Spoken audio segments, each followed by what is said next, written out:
पिछली बार जब आपसे मिली थी तब आपसे बहुत खतरनाक वर्ड्स की बात की थी, दिस दैट दीज दोज। सुनने में सेम लगते हैं, लेकिन अब तक मेरे हिसाब से आप मीनिंग तो समझ ही चुके हैं और शायद यूज करना भी शुरू कर चुके हैं। तो आज तो मैं बहुत ज़्यादा खुश हूँ क्योंकि आप ये सब समझ चुके हैं और आज मैं शुरू करने जा रही हूँ एक बहुत ज़्यादा इम्पॉर्टेंट कॉन्सेप्ट। इंग्लिश का ये कॉन्सेप्ट है, इसे मैं कहती हूँ डिस्क्राइबिंग थिंग्स। इसका दूसरा नाम है एडजेक्टिव्स। क्यों? क्योंकि जब आप किसी चीज के बारे में, किसी जगह के बारे में या किसी इंसान के बारे में अगर आप कुछ समझाना चाहते हैं कि ये चीज कैसी है, अच्छी है, बुरी है, सुंदर है, अति सुंदर है या बिल्कुल अच्छी नहीं है, अगर आप ऐसा कुछ भी कहना चाहते हैं तो आप जो यूज कर रहे हैं उस वर्ड को एडजेक्टिव कहते हैं। ये इंग्लिश ग्रामर का बहुत ही इम्पॉर्टेंट कॉन्सेप्ट है और आपका पहला माइलस्टोन भी है, क्योंकि ये आ गया तो समझो काफी कुछ आ गया। इसीलिए आज जब मैं एडजेक्टिव्स की आपसे बात करूंगी तो मैं आपके साथ काफी सारे टाइप्स डिस्कस करूंगी एडजेक्टिव्स के। पर सबसे पहले तो ये समझ लेते हैं कि ये होता क्या है। तो जैसे कि मैंने कहा, जब आप कोई वर्ड यूज करते हैं किसी को डिस्क्राइब करने के लिए, कोई चीज, कोई इंसान, कोई जगह या कोई भी और चीज, आप कहना चाहते हैं कि ये ऐसी है, जैसे कि ये सुंदर है, this is a beautiful lake. तो ये जो ब्यूटिफुल है ना, ये एडजेक्टिव है। You are a kind person, आप काफी दया भावना वाले इंसान हैं, तो ये जो काइंड है ये एडजेक्टिव है। तो आज आपको ऐसे एडजेक्टिव्स के बारे में सिखाने वाली हूँ, लेकिन सिखाऊं उससे पहले एक अच्छी सी चीज बताने वाली हूँ। ये टॉपिक मुझे बहुत पसंद है, इसलिए आज बहुत मजा आने वाला है। अच्छी में अच्छी चीज तो ये है कि इंग्लिश की ये जो भाषा है इसमें करीब करीब 10,000 एडजेक्टिव्स हैं। 10,000, सही सुना आपने। अब आप बताइए कि आप कितने याद रख सकते हैं। है तो खूब सारे लैंग्वेज में, लेकिन आपको जितने याद रहे उतने याद रखने की कोशिश कीजिएगा, क्योंकि बहुत काम आएंगे। जब हमारे कॉन्वर्सेशंस हम कर रहे होते हैं तो कई बार हमें वो वर्ड नहीं याद आता, और वो वर्ड ज्यादातर बार एडजेक्टिव ही होता है। इसीलिए ढूंढिए, बहुत सारे एडजेक्टिव्स मिलेंगे। अब बात करने वाली हूं एडजेक्टिव्स के टाइप्स की। तो पहले तो एडजेक्टिव का काम क्या होता है। कोई भी नाउन होता है, नाउन यानी कि कोई इंसान, कोई जगह या कोई चीज का नाम। नाउन का मतलब नाम है, किसी भी चीज का नाम नाउन होता है। तो ऐसे नाउन को डिस्क्राइब करने के लिए मैं जो वर्ड यूज करती हूँ उस वर्ड को मैं एडजेक्टिव कहती हूँ। एडजेक्टिव का काम है चीजें डिस्क्राइब करना, इसीलिए मैं इनको डिस्क्राइबिंग वर्ड्स भी कहती हूँ। तो नाउन्स तो हमें पता है बहुत सारे प्रकार के होते हैं, उसी तरीके से एडजेक्टिव्स भी बहुत सारे प्रकार के होते हैं। एडजेक्टिव्स में भी कुछ 8 टाइप्स हैं, एक एक करके इन सब के बारे में आपसे बात करूंगी। सबसे पहला टाइप है प्रॉपर एडजेक्टिव्स। प्रॉपर एडजेक्टिव्स का मतलब ये है कि वो एडजेक्टिव्स जो हम नाम के बेसिस पे ही बनाते हैं। किसी का नाम कुछ है और उसके जैसा ही मैंने एडजेक्टिव बना दिया। सबसे अच्छा एग्जाम्पल है इसमें इंडिया का। इंडिया हमारा देश है, लेकिन हम इंडिया नहीं है, हम क्या है? इंडियंस। तो ये जो वर्ड है इंडियन, वो है एडजेक्टिव। इंडिया हमारे देश का नाम है, और हमारे देश का जो फूड है, जो कल्चर है, जो लोग हैं, उन्हें कहते हैं इंडियंस। वैसे ही अगर मैं कहूं I love Chinese food, China तो देश का नाम है, लेकिन चाइनीज एडजेक्टिव है। I studied Gandhian principles in my course, Mahatma Gandhi इंसान का नाम था, लेकिन गांधीयन प्रिंसिपल, गांधीयन एडजेक्टिव है। I am trying to learn more about the Islamic laws, इस्लाम रिलीजन का नाम है, इस्लामिक एडजेक्टिव है। तो ऐसे एडजेक्टिव्स को प्रॉपर एडजेक्टिव्स कहते हैं। बहुत ही सिंपल कॉन्सेप्ट है। उसके बाद आते हैं डिस्क्रिप्टिव एडजेक्टिव्स पे। अब ये डिस्क्रिप्टिव एडजेक्टिव्स क्या होते हैं? क्योंकि एडजेक्टिव का तो काम ही डिस्क्राइब करना है, तो एडजेक्टिव तो होगा ही डिस्क्रिप्टिव। डिस्क्रिप्टिव एडजेक्टिव वो है जो किसी नाउन यानी कि नाम की क्वालिटी को समझा सके, और ये वाले सबसे कॉमन एडजेक्टिव्स होते हैं, सबको पता होते हैं। ब्यूटीफुल, अगली, लवली, फनी, ये सब कुछ डिस्क्रिप्टिव एडजेक्टिव्स में आते हैं। तो जब आप कहना चाहते हैं you are beautiful, you are funny, it is a lovely weather, ये सब कुछ क्या कर रहा है? डिस्क्राइब कर रहा है। इसीलिए इन टाइप के एडजेक्टिव्स को कहते हैं डिस्क्रिप्टिव एडजेक्टिव्स। जैसे हम कहते हैं फास्ट फैशन, कैसा फैशन? फास्ट, जल्दी जल्दी बनने वाला फैशन। या लॉन्ग कोविड, कोविड को आए हुए बहुत लंबा समय हो गया है, तो ये जो लॉन्ग है ये आपका डिस्क्रिप्टिव एडजेक्टिव है। वैसे ही अगर मैं कहूं Meena bought an expensive phone, कैसा फोन? Expensive phone. The show was marvellous, marvellous मतलब बहुत अच्छा। कैसा था show? Marvellous. This place is so unique, unique मतलब सबसे अलग। काफी सारी चीजों में सिर्फ एक ही चीज यूनिक होती है, तो यूनिक का मतलब है अलग। ये प्लेस कितनी अलग है। ही इज वेरी टॉल, बहुत लंबा है वो। तो ये सब जो है, जो इंसान को या प्लेस को या किसी चीज को, उसकी किसी क्वालिटी को डिस्क्राइब कर सके, वो हो जाएगा डिस्क्रिप्टिव एडजेक्टिव्स। अभी तक 2 प्रकार के एडजेक्टिव्स आप सीख चुके हैं, बहुत दूर नहीं है आप मंजिल से। आप सीख चुके हैं इंडिया और इंडियन वाला यानी कि प्रॉपर एडजेक्टिव्स, और आप सीख चुके हैं डिस्क्रिप्टिव एडजेक्टिव्स यानी कि ब्यूटीफुल, अगली वाला। अब बात करते हैं एक लेवल अप की। ये होते हैं क्वांटिटेटिव एडजेक्टिव्स। मैंने आपसे कह दिया है एक लेवल अप है। ध्यान से सुनिएगा कि ये क्या होता है। क्वांटिटी का मतलब क्या है? कितना। तो ऐसे भी एडजेक्टिव्स होते हैं जो क्वांटिटी की बात करते हैं लेकिन एग्जैक्ट बात नहीं करते, मतलब एग्जैक्ट नंबर नहीं बताते, पर क्वांटिटी बताते हैं, कम, ज्यादा, काफी। तो ये होते हैं क्वांटिटेटिव एडजेक्टिव्स। जब आप पूछते हैं हाउ मच, कितना, तब जो जवाब मिलता है वो होता है क्वांटिटेटिव एडजेक्टिव में। जैसे कि बहुत कम, बस काफी है। जैसे कि इसको, इस पिक्चर को मैं कहूंगी there are a lot of sweets. क्या कहा मैंने? A lot. तो वो हो गया क्वांटिटेटिव एडजेक्टिव। अब मैंने ये गिना नहीं कि कितने स्वीट्स हैं इसमें, अगर मैं गिनती तो शायद कुछ और होता, लेकिन गिने बिना जब मैंने कहा there are a lot of sweets, तो वो हो गया है क्वांटिटेटिव एडजेक्टिव्स। एग्जाम्पल कहूं तो जैसे मैं कहती हूं I had very little sleep last night, कल बहुत कम सोई। कितना सोई नहीं पता, कितने घंटे सोई नहीं पता, पर काफी कम सोई, शायद 2, शायद 3, शायद 4 घंटे। I don't think I have enough hours to complete the project, मुझे नहीं लगता मेरे पास काफी टाइम है ये प्रोजेक्ट खत्म करने के लिए। कितना टाइम है नहीं पता, पर जो भी है काफी नहीं है। He doesn't have much time to live, कितना टाइम है जीने के लिए नहीं पता, 1 दिन, 2 दिन, कुछ घंटे, लेकिन ज्यादा नहीं है ये जानते हैं। तो वो है quantitative adjectives. The food should be sufficient for our guests, काफी होना चाहिए ये, सफिशिएंट, क्वांटिटेटिव एडजेक्टिव। अगर ये चीज क्लियर है तो इससे एक और लेवल ऊपर जाते हैं। अब बात करने वाली हूं आपसे न्यूमेरल एडजेक्टिव्स की। ये वाले जो है वो क्वांटिटेटिव से बस थोड़े से अलग है। क्वांटिटेटिव में मैंने आपसे कहा कि क्वांटिटी बताता है लेकिन एग्जैक्टली नहीं बताता। न्यूमेरल जो है वो एग्जैक्ट क्वांटिटी बताता है। जैसे कि अगर आप अपने आप से सवाल पूछेंगे हाउ मेनी, हिंदी में उसे भी कितना ही कहते हैं, लेकिन इंग्लिश का हाउ मच क्वांटिटेटिव बताता है और हाउ मेनी न्यूमेरल बताता है। हाउ मेनी का मतलब होता है नंबर में जवाब आएगा, तो जब नंबर में जवाब आता है तब होता है न्यूमेरल एडजेक्टिव्स। इसके भी कई टाइप्स होते हैं लेकिन बहुत डेप्थ में नहीं जाऊंगी। सिंपल वे में बताऊं तो जब नंबर में आता है यानी कि 5, 6, 7, तब होता है न्यूमेरल एडजेक्टिव। जैसे कि the wedding is after 8 days, मुझे पता है 8 दिन के बाद ही है, तो वो है न्यूमेरल एडजेक्टिव। अगर मैं कहती there is not much time left for the wedding, तो मुझे पता नहीं है कितना टाइम है, 4 दिन, 5 दिन, 2 दिन, 6 घंटे, लेकिन जितना भी है वो काफी नहीं है। तो जब मैं ऐसा कुछ कहती हूं हाउ मच का जवाब आता है तब क्वांटिटेटिव है, और हाउ मेनी यानी कि 8 days ऐसा जवाब आता है तो न्यूमेरल है।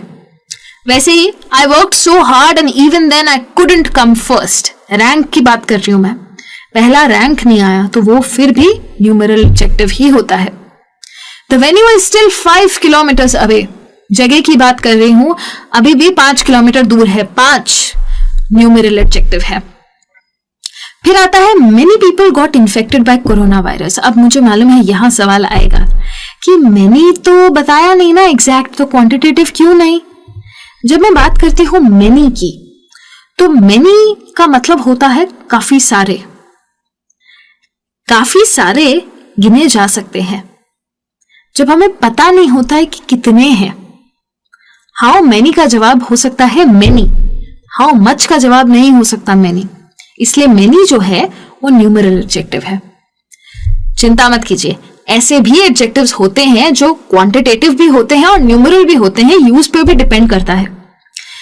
जैसे मैं कहूं there are several things that you must learn, बहुत सारी चीजें हैं, 10 चीजें 15 चीजें, पर बहुत सारी चीजें हैं जो आपको सीखनी है, तो वो न्यूमेरल एडजेक्टिव है। अगर मुझे पता नहीं है कि कितनी चीजें सीखनी है तो वो क्वांटिटेटिव होता। एवरी पर्सन नीड्स लव, हर एक इंसान को प्यार की जरूरत है, तो वो है न्यूमेरल एडजेक्टिव।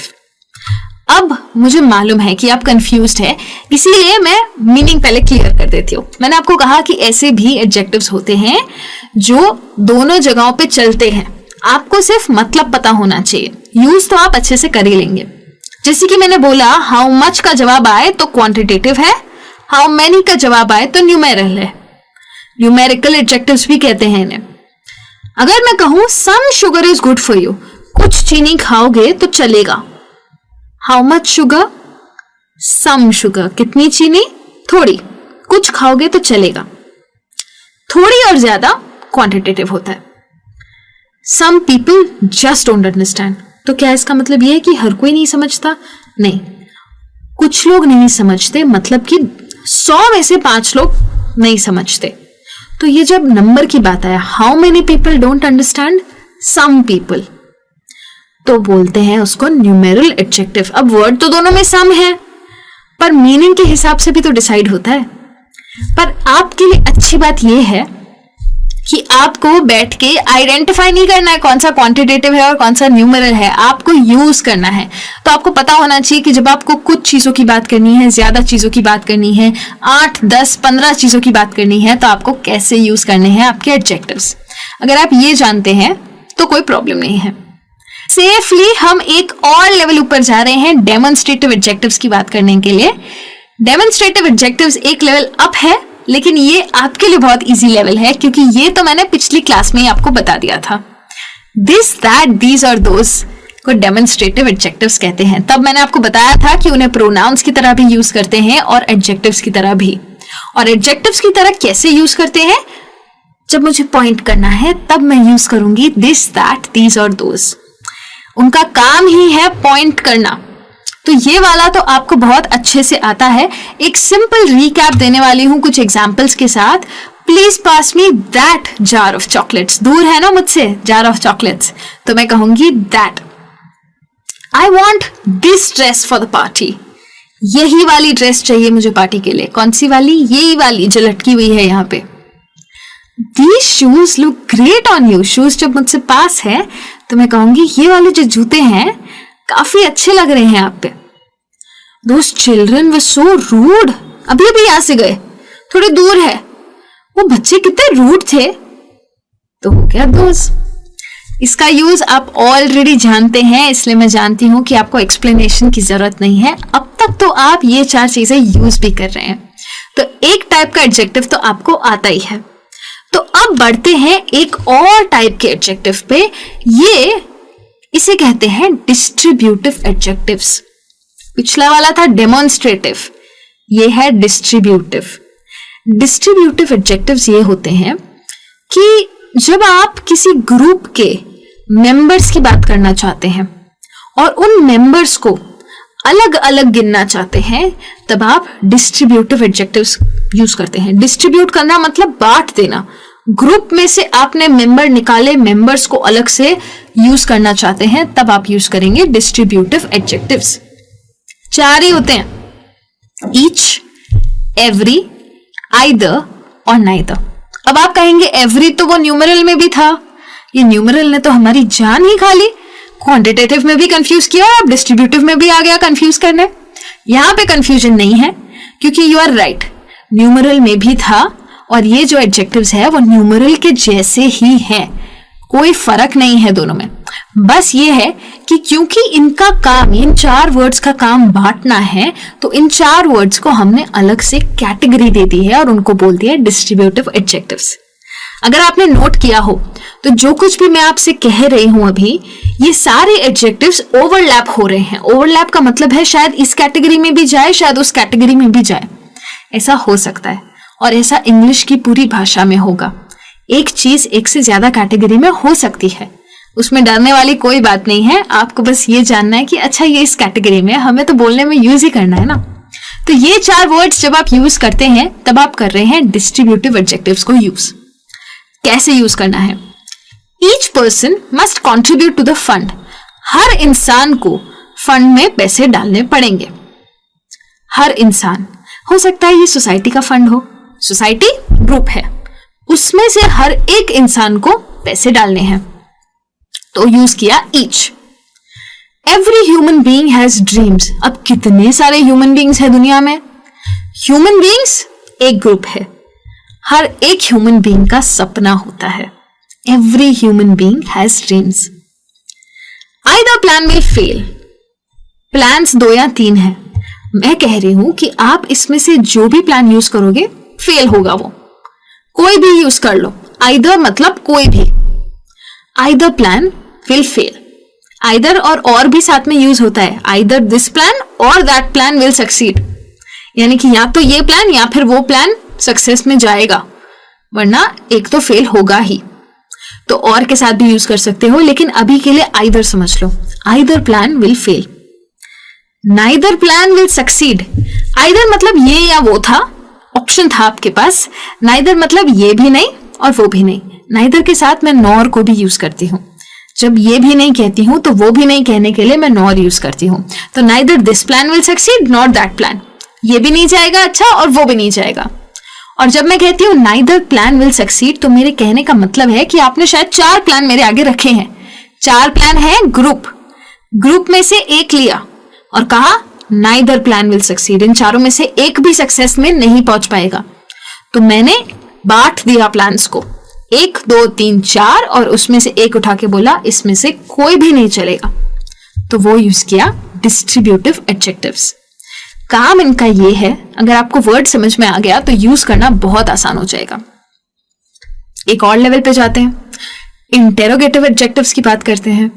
ये वाले भी आसान है आपके लिए, क्योंकि मैंने आपको एक क्लास में WH वर्ड्स के बारे में समझा दिया था।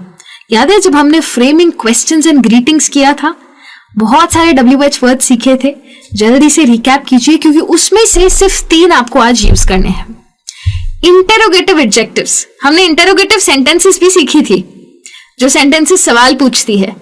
वैसे ही जो एडजेक्टिव्स नाउन्स को डिस्क्राइब करने के लिए सवाल पूछते हैं, वो इंटेरोगेटिव एडजेक्टिव्स होते हैं। और ये सिर्फ 3 ही होते हैं, व्हाट, हुज और विच। अब आप कहेंगे ये 3 ही क्यों? क्योंकि जगह, इंसान और चीज को डिस्क्राइब करने के लिए ये 3 काफी है। और बहुत सारी ऐसी प्लेसेस भी होती है जिसमें आप व्हाट और विच दोनों साथ में यूज कर सकते हैं, जहां पे व्हाट भी चल जाएगा और विच भी चल जाएगा। तो ऐसा कोई रूल नहीं है कि आपको सिर्फ यही वाला डालना है या सिर्फ वही वाला डालना है, लेकिन इंटेरोगेटिव एडजेक्टिव्स है सिर्फ 3 ही, व्हाट, हुज और विच। जैसे मैंने पूछा विच हाउस इज योर्स, इसमें से कौन सा घर आपका है? तो घर क्या है? घर है नाउन। नाउन को डिस्क्राइब करना है, कौन सा वाला घर है? वो रेड वाला घर है, तो the red house is mine. तो वो नाउन को डिस्क्राइब करने के लिए मैंने यूज किया word which house is yours. What book is that, कौन सी वाली किताब है? किताब का नाम होता है, हो सकता है ये XYZ किताब है। What book is that? This is the XYZ book और this is my science textbook. ठीक है। हुज प्लेट इज दैट, किसकी प्लेट है? मतलब किसी इंसान की है ना। तो वो नाउन को डिस्क्राइब करने के लिए मैंने यूज किया इंटेरोगेटिव एडजेक्टिव। इतना सिंपल है इंटेरोगेटिव एडजेक्टिव यूज करना। अब तक आप काफी सारे एडजेक्टिव्स तो सीख चुके हैं, तो अब बात करते हैं एक और एडजेक्टिव की, जिसे हम कहते हैं पोजेसिव एडजेक्टिव्स। अब ये पोजेसिव एडजेक्टिव क्या होते हैं? पोजेशन का मतलब होता है ओनरशिप। जब कोई चीज आपकी होती है तो आप हो जाते हैं उसके ओनर। तो ऐसे शब्द जो आपको दिखाए कि ये चीज आपकी या इनकी या उनकी है, ओनरशिप जो वर्ड्स दिखाए, वो होते हैं पोजेसिव एडजेक्टिव्स। इसका, उसका, उनका, हमारा, आपका, ये सारे वर्ड्स होते हैं पोजेसिव एडजेक्टिव्स इंग्लिश में। माय, योर, आवर यानी कि हमारा, हर उस लड़की का, हिज उस लड़के का, देयर उनका, ऐसे बहुत सारे पोजेसिव एडजेक्टिव्स होते हैं। ये काफी नहीं है, इससे अलावा भी बहुत सारे और होते हैं। बट ये सारे वर्ड्स में एक चीज कॉमन है कि ये दिखाएंगे ओनरशिप। जैसे ये फोटो में आप देख रहे हैं, घर की चाबी दे दी, this house is yours, yours हो गया पोजेसिव एडजेक्टिव, आपका हुआ ये घर। ठीक है, तो जब पोजेसिव एडजेक्टिव्स की बात करते हैं तो हम कहते हैं कि मैं उसके घर गई आज शाम को, I went to her house this evening. किसका घर? उसका घर। हर हाउस, तो हर हो गया possessive adjective. Their jobs were lost, उनकी जॉब्स खो चुकी थी पैंडेमिक में, उन्होंने अपनी जॉब खो दी पैंडेमिक में, सो उनकी जॉब्स चली गई। I wanted my dad to see it first, मेरे पापा पहले देखे, मैं ये चाहती थी, आपके पापा नहीं, मेरे पापा। तो मेरे पोजेसिव एडजेक्टिव है। Our ancestors used to live here, हमारे पूर्वज यहां रहते थे, हमारे, और किसी के नहीं, हमारे पूर्वज यहां रहते थे। तो ये हो गया पोजेसिव एडजेक्टिव्स। देखते ही देखते आप 8 टाइप के एडजेक्टिव्स भी सीख चुके हैं। इतना सिंपल था एडजेक्टिव्स का कॉन्सेप्ट। आज आपने डिस्क्राइबिंग वर्ड्स के बारे में सीखा, 8 टाइप के एडजेक्टिव्स के बारे में सीखा। कोशिश कीजिए ये सारे के सारे टाइप्स को याद रखने की। याद रखिए, इंग्लिश में आइडेंटिफाई करना इतना इंपॉर्टेंट नहीं है जितना कि बोलना इंपॉर्टेंट है। तो कोशिश कीजिए ये सारे एडजेक्टिव्स को बातों में डालने की। आप जानते हैं कि आपको कॉन्वर्सेशन कैसे शुरू करना है, आप जानते हैं कि खुद के बारे में कैसे बात करनी है, तो अब सेंटेंसेस में इन एडजेक्टिव्स को यूज कीजिए। मैं जानती हूँ आपको डिस्क्रिप्टिव आते हैं, ब्यूटीफुल, अगली, लवली, ये सब आपको आता है, बट और भी जो आपने वर्ड सीखे हैं ये छोटे छोटे भाग हैं सेंटेंसेस के, छोटे छोटे पार्ट्स हैं, तो आप इनको यूज करना शुरू कीजिए।